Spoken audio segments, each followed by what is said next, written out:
힌덴부르크호는 베를린 올림픽 스타디움 상공을 웅장하게 선회하며 전 세계 언론에 대해서 특필되었습니다. 거대한 전망창을 통해 하늘과 바다를 구경할 수 있었는데, 특히 전망창으로 내려다보는 대서양의 푸른 바다는 말 그대로 스릴 만점이었습니다.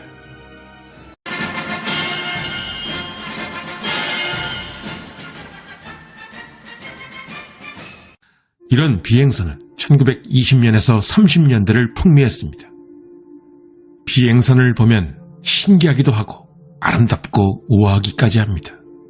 속도는 느릴지 몰라도 고도가 낮기 때문에 경치 감상에 있어서 지금도 비행선만한 것은 아마도 찾기 어려울 것입니다. 하지만 해외에서 광고 목적으로나 쓰일까? 요즘엔 이런 비행선은 거의 볼 수가 없습니다. 더욱이 사람을 직접 태우고 다니는 비행선은 아예 상상하기도 어렵습니다. 독일 제펠린사의 후고 에케노 사장. 1928년 10월 11일 그는 5개의 마이바흐 엔진을 장착한 237리터의 그라프 제펠린호에 20명의 승객을 태우고 인류 역사상 최초로 대서양을 횡단했습니다. 1927년 미국의 찰스 린드버그가 비행기로 대서양 횡단을 하긴 했지만 그것은 나홀로 비행이었을 뿐.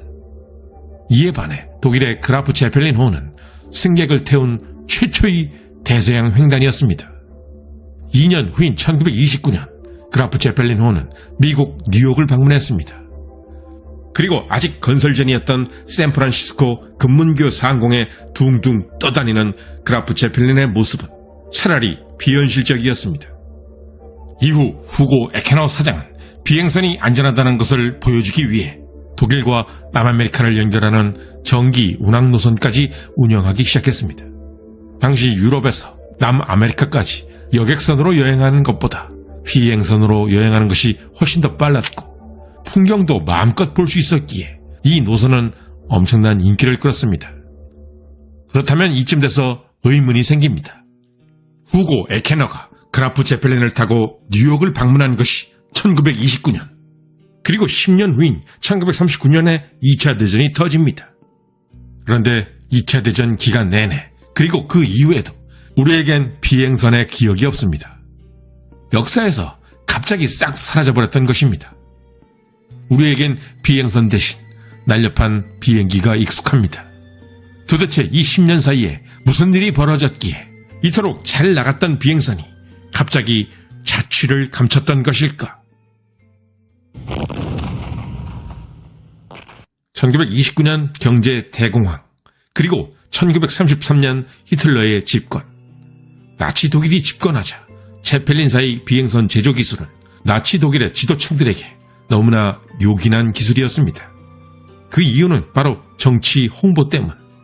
선전부 장관 게벨스는 그라프 제펠린 비행선을 날아다니는 정치 광고판으로 써먹었습니다. 나치 독일 마크를 달고 국내와 해외를 날아다니며 모두의 시선을 잡아끄는 거대한 그라프 제펠린 비행선. 이것이야말로 정치 홍보엔 딱이었습니다. 그라프 제펠린호는 공중에서 음악을 틀고 히틀러의 연설을 방송하거나 나치 독일의 선전 포스터를 뿌리는 정치 선전 활동에 이용되었습니다. 그러나 나치 독일은 이에 만족하지 않았습니다. 나치 독일의 전폭적인 지원 아래 제펠린사는 초대형 비행선인 힌덴부르크호를 만들었던 것. 길이 약 245m, 지름 약 41m, 최대 속도 시속 135km, 탑승 정원 약 70명. 크기를 실감나게 말하자면 지금의 보잉 747 여객기의 3배 크기. 1936년 8월 1일 서울대학에 치러진 독일 베를린 올림픽 개막식. 힌덴부르크호는 베를린 올림픽 스타디움 상공을 웅장하게 선회하며 전 세계 언론에 대해서 특필되었습니다. 어차피 베를린 올림픽 자체가 독일의 힘을 세계에 보여주겠다는 의도. 힌덴부르크호는 새로운 독일의 힘을 보여주겠다는 히틀러의 의도를 너무나 잘 이행했던 물건 중에 물건이었던 것입니다. 힌덴부르크호는 하늘을 나는 궁전이라 불릴 만큼 호화로운 시설을 갖춘 초대형 비행선이었습니다. 승객들은 유유히 하늘에 둥둥 떠가면서 거대한 전망창을 통해 하늘과 바다를 구경할 수 있었는데 특히 전망창으로 내려다보는 대서양의 푸른 바다는 말 그대로 스릴 만점이었습니다. 또한 식당, 라운지, 흡연실 등은 여객선 수준의 편의시설을 갖췄고 은식기에 담은 최고급 요리와 샴페인, 와인이 제공되는 등 승객들에게 럭셔리한 여행 서비스를 제공했습니다. 지금 보면 다소 위험하게 보이면서도 환상적인 경험일 것만 같은 이런 장면. 힌덴부르크호의 설계는 여행이 그저 단순한 이동이 아니라 여행 그 자체를 즐길 수 있도록 하는 것이었습니다. 하지만 힌덴부르크호에는 치명적인 위험이 도사리고 있었습니다.